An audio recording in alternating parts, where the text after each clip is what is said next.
Well, this is an exciting day for turf matches because I'm standing in a very special place. It's the most talked about stadium, not just in the UK, I don't believe, but probably in the world at the moment.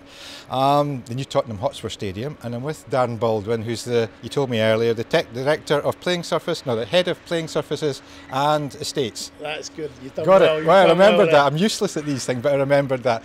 Longest title in the world. Yay! Well, I'm delighted to be here, and just looking over our shoulder here, you see what all the excitement's been about, because wow, this is just a stadium and a half, and I know it's been a long time coming, Dan, but to be here, standing here at the moment, must be fantastic. But let's go back to before it was here and the vision that people had, and you said it was as far back as just after the turn of the millennium when it was started to be talked about. Can you just talk a little bit about the processes and the input you've had coming through to the planning of the stadium, and we'll get on to the construction and thereafter in a little while, but yeah, just talk a little bit about that side of things. Absolutely, Scott, as you alluded to, probably the chairman's vision when he came in 2001. He looked at everything from the training ground that we had to the stadium, the old White Hart Lane and its history, and respectful to what we had there and what we had at our old training ground.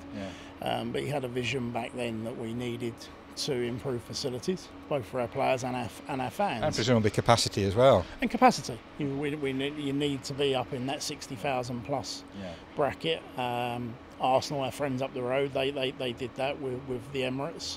And like I say, back in 2001 was the vision on where we needed to go with Training Ground Stadium. And I've been fortunate to be here that long as well.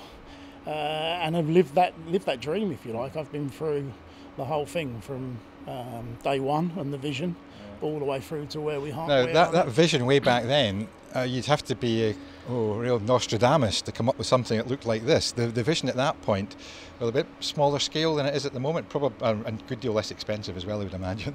I would guess certainly expensive, yes, and nowhere near what we would expect it to have been.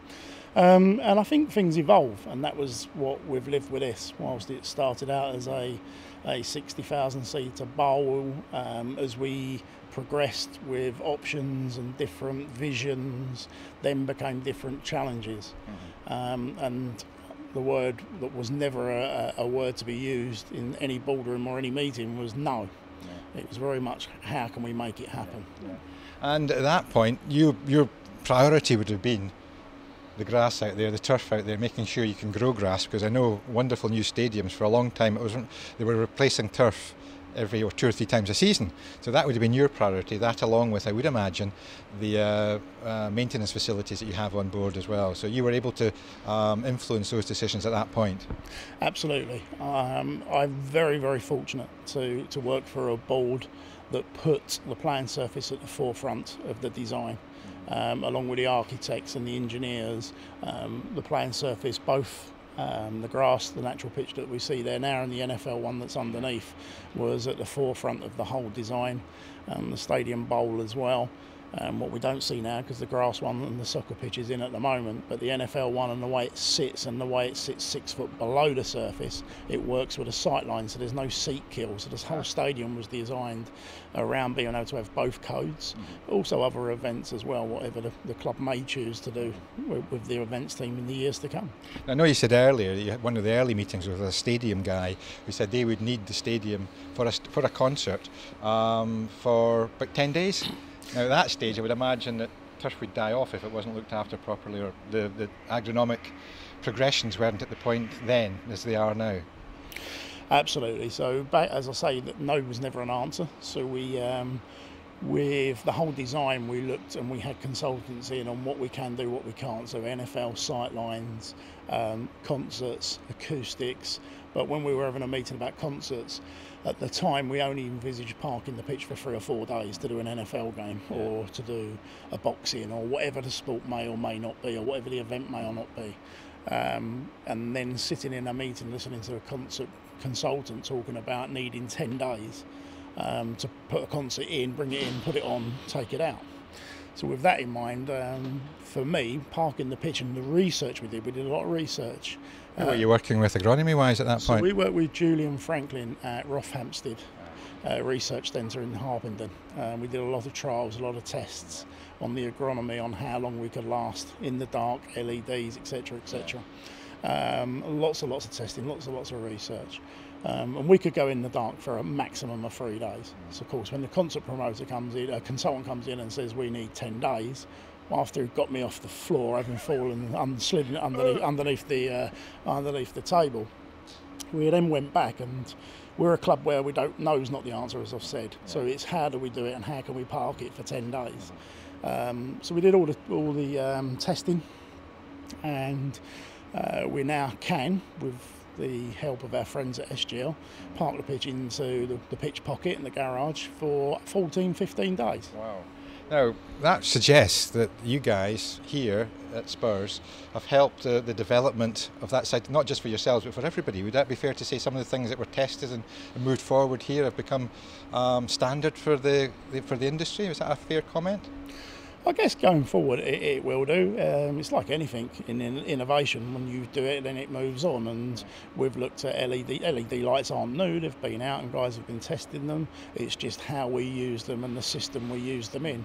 And same with SGL. We worked at lengths with them on the grow light scheme, and the lights that we've got here now, there was a lot of design went into it. There was a lot of experience, from lugging cables to having cables laying on the grass. And when you look at the system now, there's about 5 metres of cable that connects to the wall, and that's it.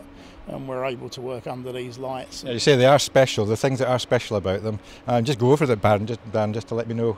They look fantastic, but just the things that are new with those lights, can you just explain a little bit, please? Yeah, I guess it was learning. It was learning from what we didn't like about really wheeling rigs in. And that's not to be critical of what's out there. It was how do we take it forward? The innovation side, we're building a new stadium, how do we make things better? So for the lights alone, we wanted to be able to not have any part of the light touching the grass, and that's what we've got with these.